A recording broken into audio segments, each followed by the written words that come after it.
Well, welcome everybody, and thank you for attending. Thank you for coming to the fourth, I think it's the fourth, in our weight loss workshop series. We did three, I think, last semester, and I wanted to do one. I've been a little bit swamped this semester, but I did want to do one this semester because I know that, you know, over the long term, we often still have some challenges and some questions. And so that's really what I wanted to focus on with this particular workshop is how do we take short-term successes and kind of leverage that into long-term success with our weight and also our overall health and fitness.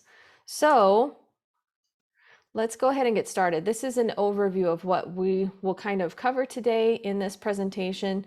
And I do want it to be interactive. So at the end, I'm going to turn off the recording and you can feel free to unmute yourself. We're kind of a small group today, so we can discuss this and we can, type some ideas and share our experiences in the chat as well.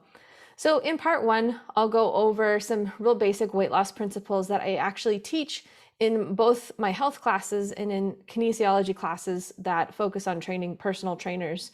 And some recent research that has come up. There's a lot out there, and sometimes it's hard to sift through everything. And there's also a lot of misinformation that's out there. So if you have questions about stuff, please ask me. I'm not saying I know the answer, but I can at least help guide you potentially towards finding some really trustworthy sources, because unfortunately there is a lot out there that's kind of misleading, and it's a big market, right? And then I wanted to kind of share common experiences. This is stuff that we all have in common. This can almost be something that we can expect, right? Part two, we'll talk about some strategies that come out of this research that they've identified. And then part three is kind of the application that I'll kind of skip through quickly for the recording, and then we can actually talk about it together live in this presentation. So this is part of what I actually teach in kinesiology classes for personal trainers. And that's because the basic math we still abide by, right? This is the basic principle or principles of weight management. And it's kind of this energy balance scale, right? You've probably heard of it before: calories in, calories out. A lot of times the general prescription for weight loss is just move more, eat less, right? And to really simplify it that way, it makes sense in a math equation, but in real life, it doesn't always work like that. So even though the principle itself is true, we still need to actually apply it to how humans are in real life, and we are not math equations. But any diet or exercise programs that are effective for weight loss will work off of this basic principle. There really is nothing special about a specific diet other than if it works for you to do this, right? So there are a lot of diets out there. There are a lot of exercise programs out there, and any one of them can be effective. If it is effective, it's based off of this principle with the first law of thermodynamics, right? We don't actually gain or lose energy, it just changes form, right? So that brings me to the energy balance scale, the scale right here. And that really is looking at what are those factors that influence the energy coming in and the energy going out. And so this is actually adapted from Alan Aragon. He's a nutrition and fitness nutrition researcher, and this was presented by Precision Nutrition, which is a nutrition coaching company. So just to be honest with you, this is all being presented by people who this is their industry. This is how they work. But what does affect the calories coming in and how much we are consuming has everything to do with our appetite, which is influenced by hormones.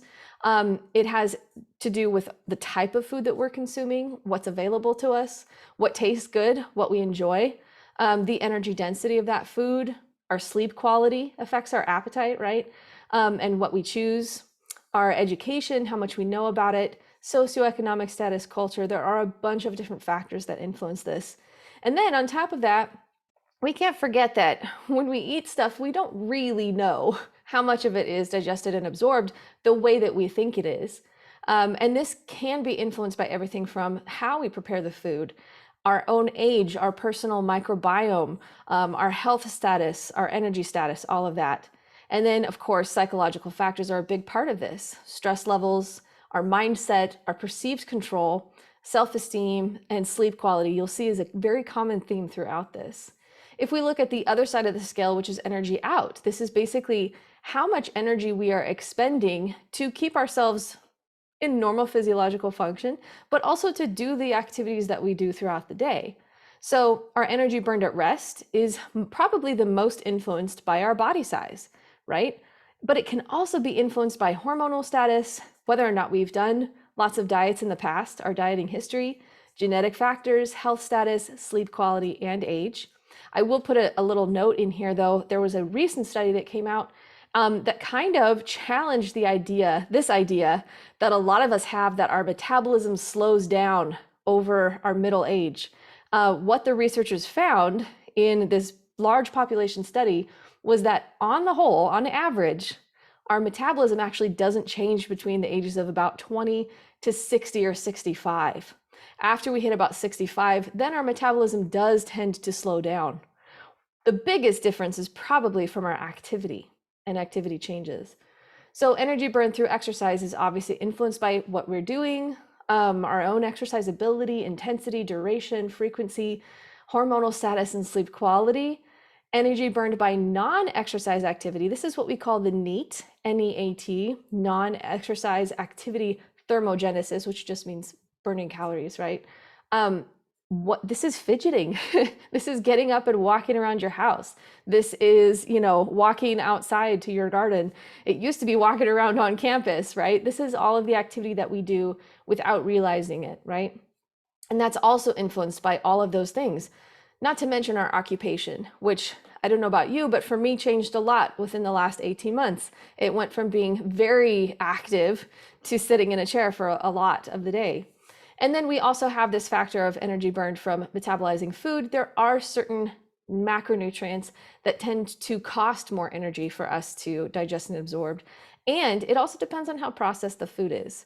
So keeping this in mind, I think, is helpful, because a lot of times when we get this prescription of energy in versus energy out, we think, oh, I just need to move more and eat less. And we forget that all of those factors are involved with this. And so to get down on ourselves because we're not tipping the scale the way that we want to, but not considering these other factors that are influencing us, I don't think is fair. So let's be kind to ourselves.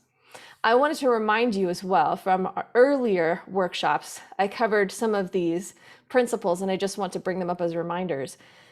Diets that work for weight loss are not always diets that are designed for health outcomes, and vice versa.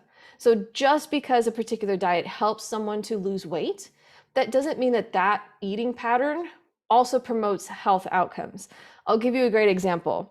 You might have heard of the high school teacher. Actually, there's been several people who've done this and written about it. But there was a high school teacher who had his class calculate how many calories he needed to consume, and then ate at McDonald's every single day for a month and lost quite a bit of weight.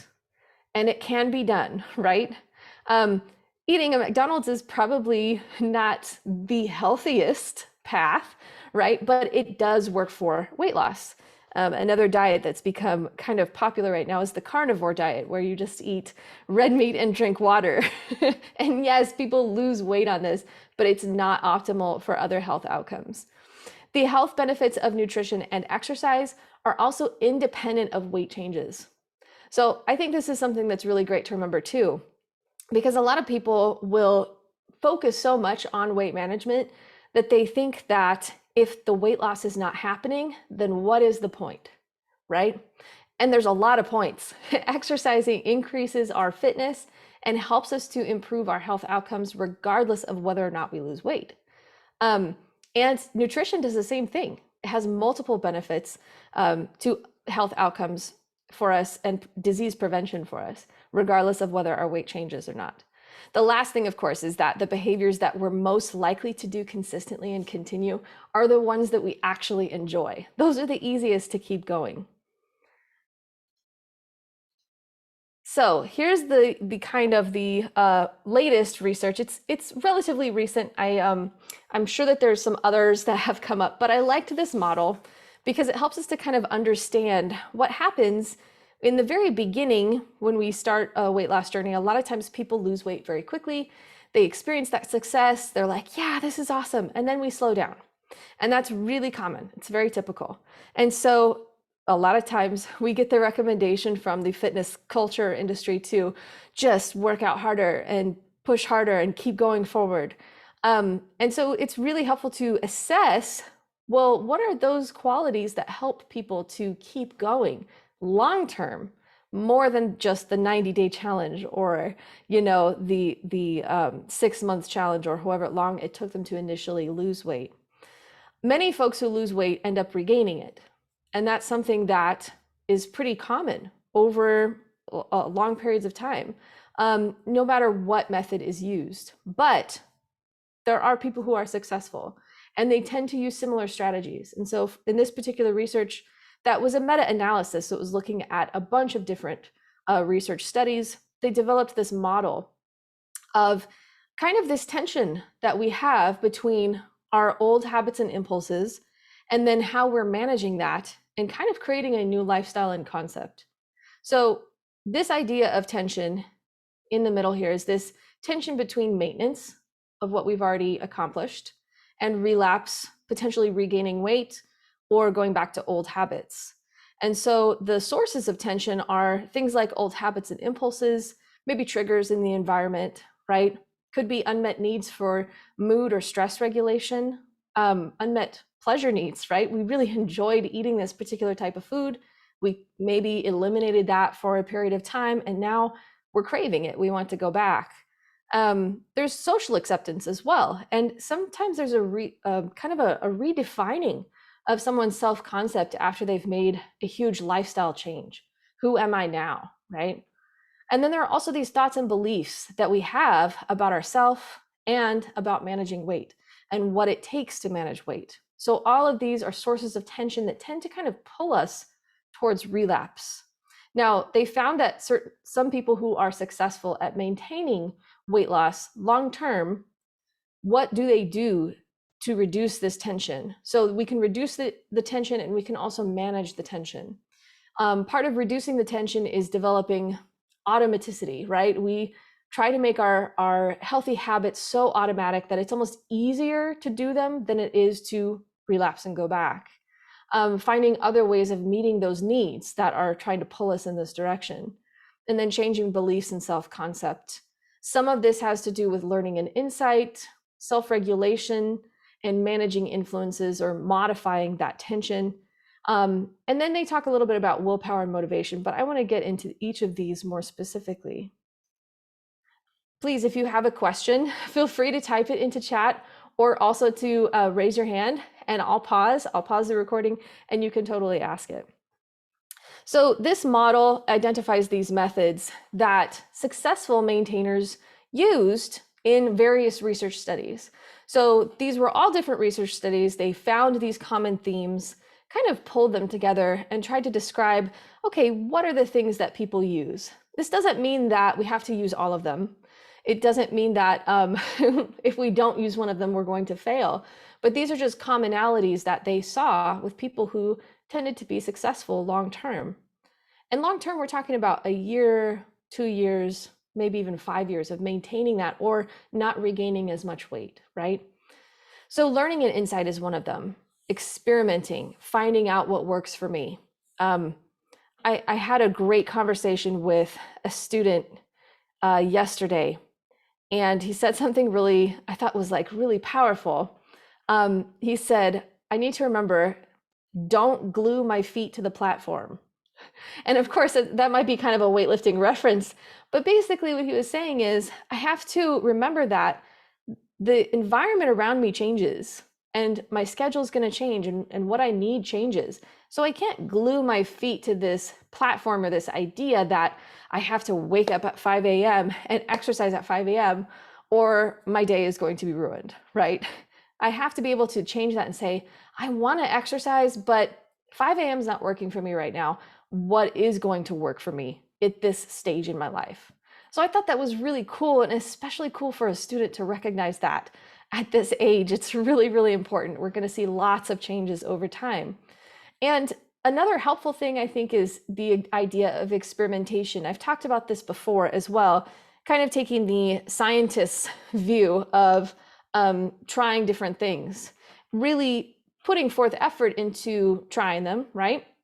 If I pick something that I think is going to work for me, I give it the good old college try and then reassess and know that if it didn't work for me, it's not because I'm a failure. It's because that thing didn't work for me at this point in my life. So we can go back and pick something else, try a new experiment, and see if that works.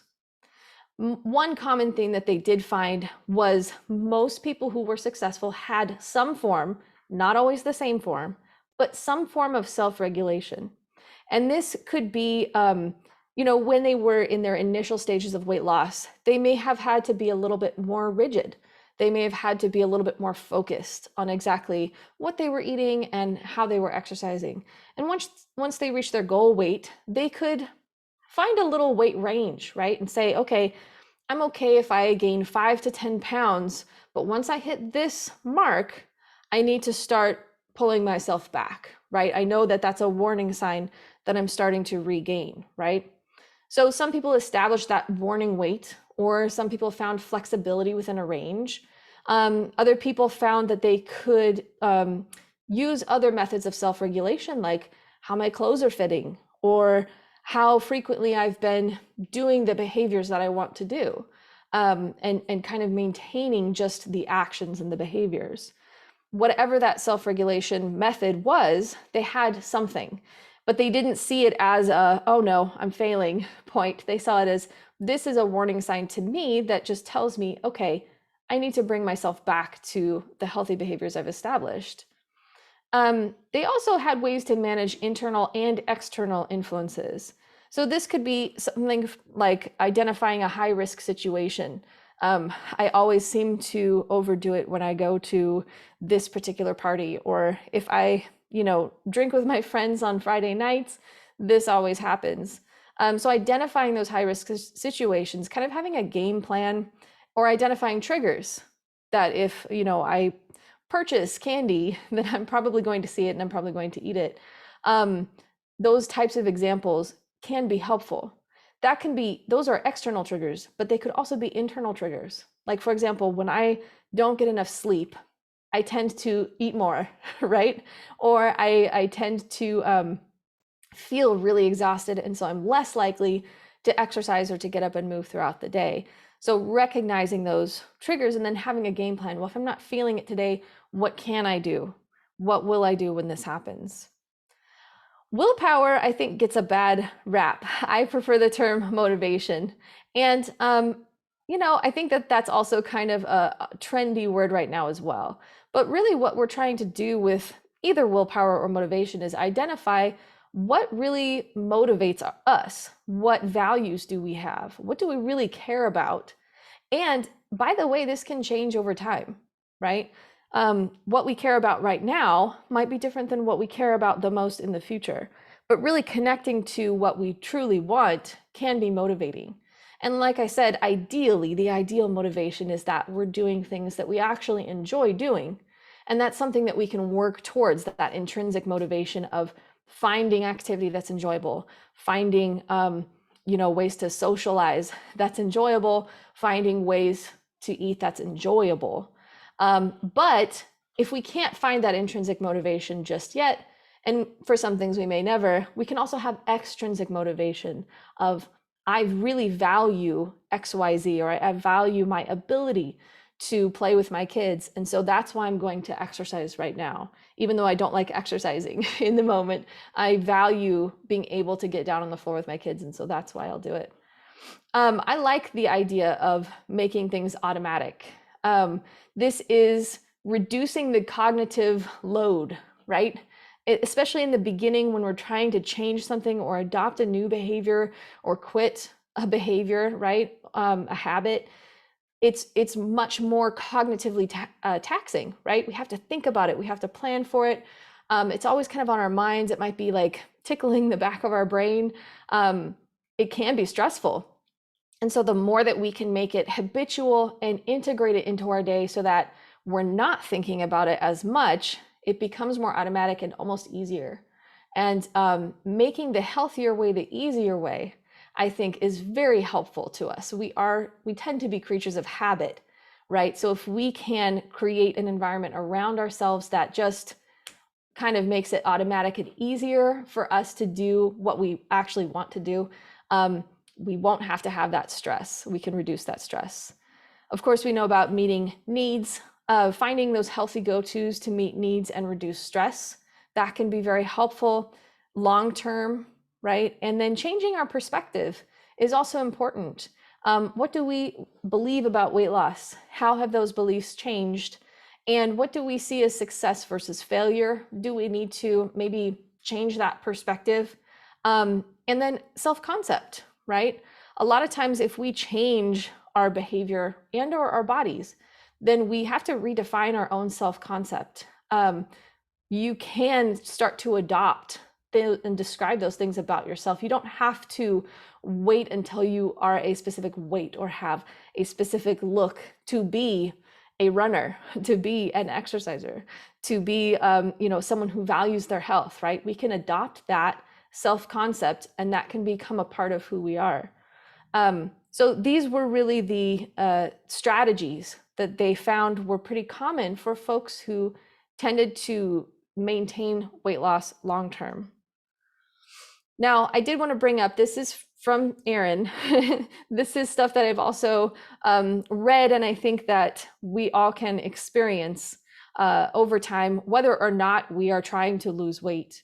We need to remember that weight fluctuations do happen, and they can happen over the course of one day even, plus or minus 3 pounds. Yeah, it seems like a lot. For larger people, it may even be more. And so we can't be too tied to this number on the scale because it's not giving us the full picture of what's happening in the body. And it can be helpful for some people to take a weekly average if they feel like they need to track that and create that kind of range, that warning range that they need to be mindful of. Or for some people, it's better, it's healthier for them to just throw out the scale altogether, get rid of it, because it's not really telling us what's happening in our bodies. It's just telling us mass, right? And all of that is, of course, we know is influenced by water, water retention, sweating, what you've eaten, whether or not you've used the bathroom right over the day. So some people find it's just better to not use the scale at all. And they can still be mindful of what their goals are and what their behaviors are without that number on the scale. We will all have setbacks. We'll all have triggers. We'll all have disruptions, right? How do we address those? I think growth mindset has gotten a lot of focus right now. And for educators, a lot of it is focused on developing growth mindset for our students. So why can't we take that and use that growth mindset on ourselves too? If we see we haven't reached a target, we can say, not yet. I haven't gotten there yet.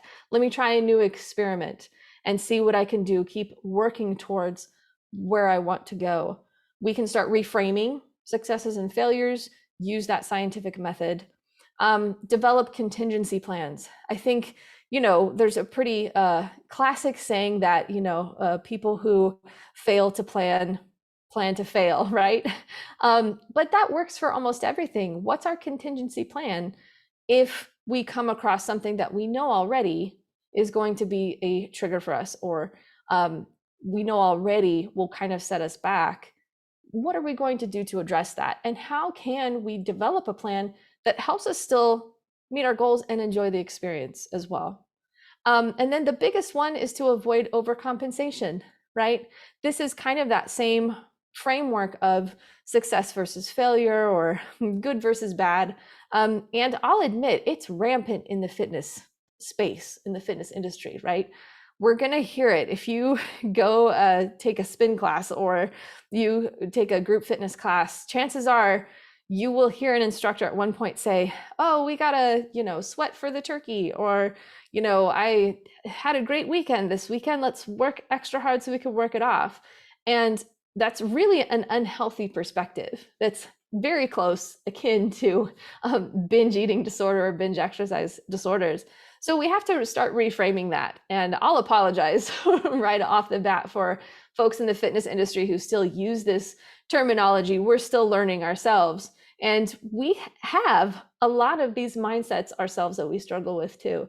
But the best thing to do is to avoid overcompensation. If we do hit a setback, if we do have a disruption that completely throws us off, what do? We go back to our new habits. Just go back to what you were doing that was towards your goals. You don't need to overcompensate. You don't need to make up for something. Just go back to home base and keep moving forward. Along with the idea of making the healthy way the easy way, ideally, we may get to a point in our maintenance phase where doing the healthy habits is so automatic, it's easier to stay on track than it is to relapse. Doesn't mean that we can't, but it'll just be easier. It's become a part of our lifestyle. But this doesn't always happen. Okay. For some of us, we may always have to be mindful. We may always have to be more aware and keep reminding ourselves of our why. Why are we doing this? Why do we value this? Why is this important? And what can also help is to shift that focus away from weight management itself. I think it gets too much focus personally. If we focus on those other parts of our life and our health and our wellness that are improving and are part of the process, then that can actually help us to develop more intrinsic motivation around those pieces and eventually develop more confidence in ourselves. And we're still working towards our goal. So as an example, instead of focusing on exercise to burn calories, right? We can focus on how exercise makes us feel. And in the moment, it's making us sweat, right? It might make us feel really strong. It might make us feel like, oh, I'm tired. And then right after we work out, maybe we feel a sense of lightness. Maybe we feel a sense of relaxation. Maybe we feel a sense of stress relief. Focus on that, not on how many calories we burned, right? Because that experience is more motivating and more sustaining, helps us want to come back more than just how many calories we've burned. And seeing those improvements in ourselves too. Hey, I can push a little bit harder. I wasn't as tired after that workout. Or, hey, climbing up these stairs is a little bit easier than it used to be. That's also really rewarding and motivating. We should celebrate that. So here's some other ways that we can shift focus. I really like this picture, by the way. It's super colorful. It makes me hungry right now. We can focus on finding physical activity that we enjoy and how we enjoy it, right? Maybe that's playing tennis with your family. Maybe that's going on walks with the dog and enjoying nature. We've had some really great weather recently. Hopefully we do get some rain, but if we do, we can still find ways to find enjoyment and joy in physical activity. We can focus on how we're improving our fitness. I didn't think I would ever be able to do a full push-up, right? And now I'm getting closer, or I can do a full push-up. We can focus on those things that we're improving. We can focus on eating stuff that's health promoting and delicious, right? Maybe learning new recipes or finding new ways of cooking, finding enjoyment and in the experience of eating something colorful like that. We can focus on sleep, giving ourselves resting and restorative sleep. We can focus on our mental and emotional wellness and how we are improving that in various ways with our lifestyle. We can focus on social time, right? What friends can I call up to go hiking with this weekend? What friend haven't I talked to in a while that I want to share some of that social time with? Learning new hobbies, learning new skills, finding new passions. All of this can really just add to our life and also add to our identity of ourself. We have to remember we are so much more than our weight. We are a combination of all of these things and what we experience and give back to our communities. So the next few slides we're going to come back to. If you're watching this as a recording, we're going to go through checking in what has worked well for us so far, What disruptions, triggers, or challenges have we experienced and how did we overcome them? What have we learned about ourselves and the process? And then how are we going to adapt and change? How are we going to unstick our feet from the platform, move around and find a new space? And how can we use what we've learned to adapt to where we are right now in this moment? And then how do we plan for the future? Can we anticipate challenges, triggers, and setbacks? The holidays are coming up, and typically this is a big trigger for a lot of folks, especially those who want to maintain their weight. There is kind of this trope out there that we gain 10 pounds on average over the holidays. That's not actually true. On average, we might gain 1 or 2 pounds, maybe 3. And most people won't gain a huge amount of weight over the holidays. So we have to get that out of our head. But if we do want to be really mindful, we can start with, well, what do I most enjoy about the holiday experience? How can I still have those things that I most enjoy about the holidays without maybe taking myself off track or feeling guilty, right? What are our biggest challenges and triggers, and how do I combine those two things? And then what would we do to plan for that? What will we do when setbacks happen? How will we be kind to ourselves? So I'm going to go ahead and stop recording here and then take us back to our check-in. Thank you so much.